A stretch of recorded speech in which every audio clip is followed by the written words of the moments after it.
Hi, today I want to show you how you can make some stereo processing with the Gotharman tool. It's really easy because you can link adjacent channel. So for first, I have a drone sound from an oscillator audio rate going to the resonance filter bank with some modulation. So it sounds like that.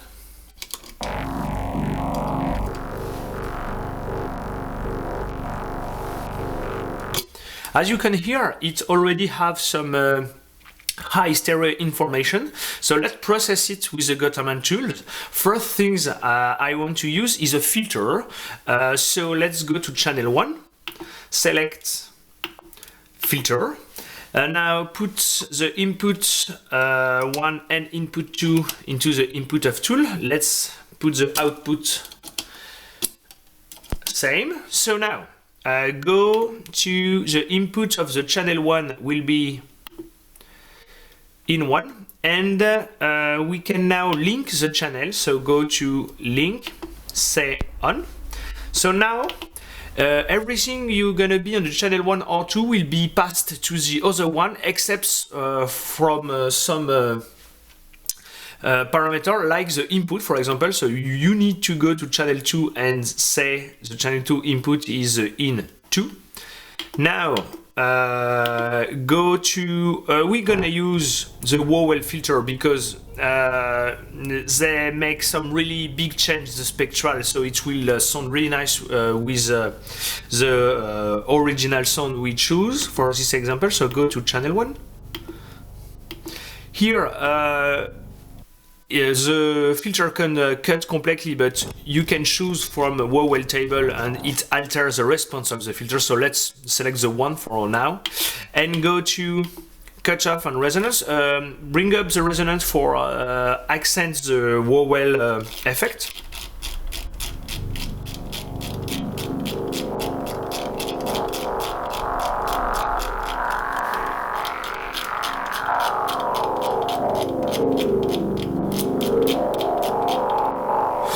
Alright, so now I think it will be a good idea to modulate the cutoff point. So let's take a smooth random I have here on channel 1. It put into channel 1. So now go to cutoff modulation, CV1.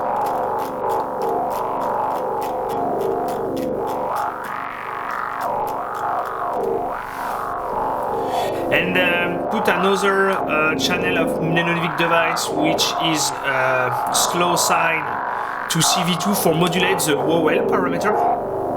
Let's do that like that. So go to vowel parameter, CV2.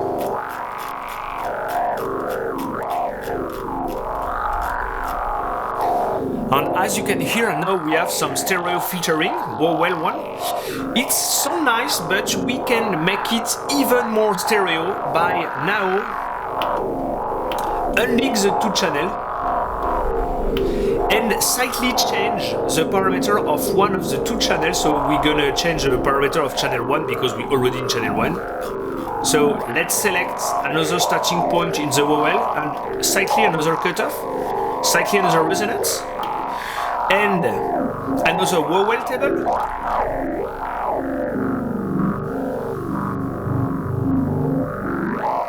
As you can hear, we now have a really wild stereo processing. Let's go to channel 2 and change the vowel offset.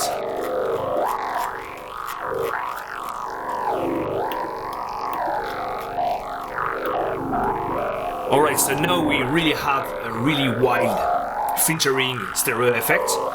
So let's use the channel 3 and 4 for additional processing. So go to channel 3. Let's select, let's say, let's select, let's say an FX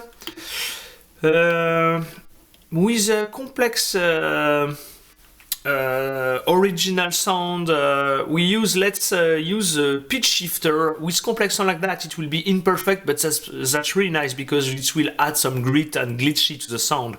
So let's set channel 3. The input will be the channel 1, and for we need to link channel 3 and 4, say on.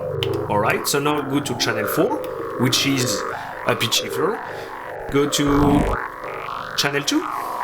Let's say the mix, not too much, but something like 50, it's not too bad, 60, alright. So now let's change the parameter of the pitch shifter. Okay, so let's first put the pitch something like more than 128, because this is the base pitch. So if we want to go to upper pitch shifting, you need to go to up this by this value, like this one. Let's add some feedback. And now go to the size parameter.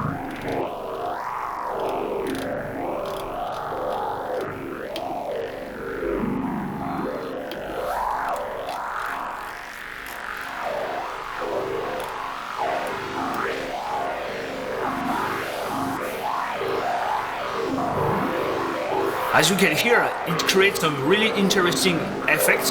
You can change the sensitivity parameter, and if you go too high, it will granulate.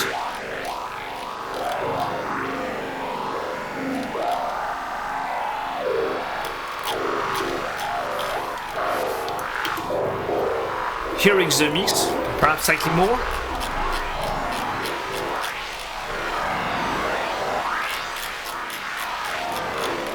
Something like that. It's a good balance, I think. And as we do before, let's now unlink the two channels and slightly change the parameter on channel 3. So you will have some wild stereo effects. For example, say slightly the pitch, slightly the feedback, and the size.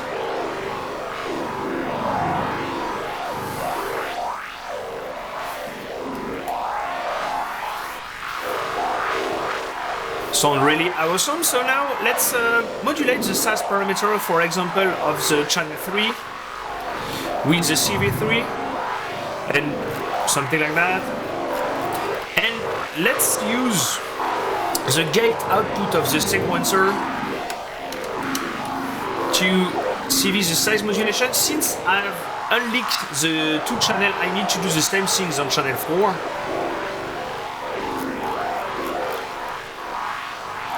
And now let's use the sequencer.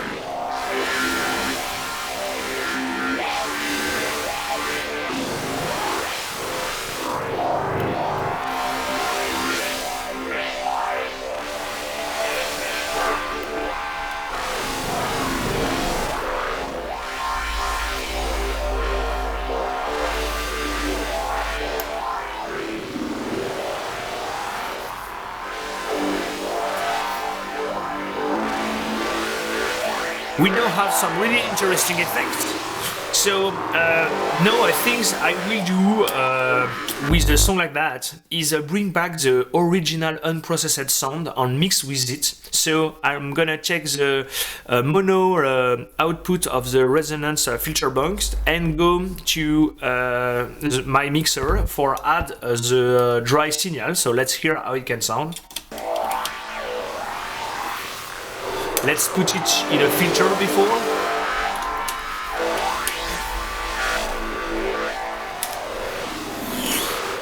And a VC with channel 2.